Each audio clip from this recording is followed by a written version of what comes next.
Après avoir regardé toutes les vidéos concernant la préparation, l'entraînement, la répétition de la pièce patas para arriba, c'est le moment d'enregistrer l'œuvre. Et ce sera vous qui devrez le faire.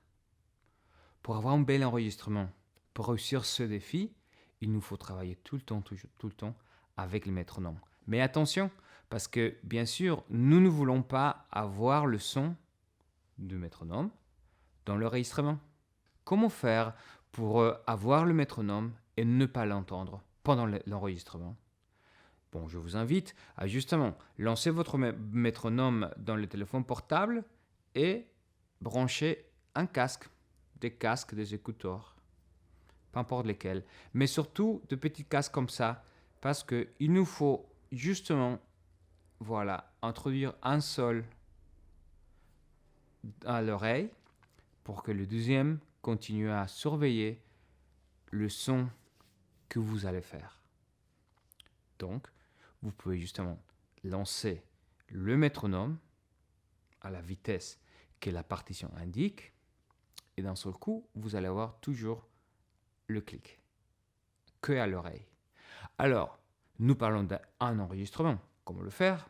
Voilà, avec le téléphone portable, un deuxième téléphone portable par exemple, ou si vous avez un appareil photo ou un autre moyen pour faire la captation de cette interprétation, ça sera à vous de décider. Attention que le microphone de la caméra ne soit pas ni bloqué par la main ou par un autre objet. Typiquement, si quelqu'un va enregistrer, va capter votre image, il faut faire attention de ne pas bloquer avec les mains, justement, le microphone. Attention de ne pas s'éloigner trop. Restez à 2 mètres, 2 mètres environ des distances. Attention aussi de ne pas se mettre au contre-jour. Qu'est-ce que ça veut dire? C'est-à-dire que vous commencez à filmer et derrière vous, il y a une grande fenêtre, il y a une source de lumière très forte. Donc attention, plutôt faites à l'inverse. Mettez la fenêtre devant vous. Voilà, et comme ça, vous serez tous bien éclairés. Donc on avait déjà parlé, le moyen c'est le téléphone portable, un caméscope, appareil photo, peu importe. Après, attention au son, de ne pas être très loin de la source, c'est-à-dire de vous-même. Et l'image aussi, attention pour avoir une belle image bien illuminée, mettez-vous devant la fenêtre. Ça sera plus simple. Après, qu'est-ce qu'il faut enregistrer?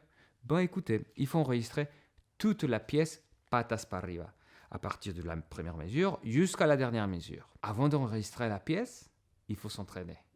Et je vous invite à s'entraîner tout le temps, avec le métronome, comme ça, dans l'oreille, dans l'oreillette, dans le casque.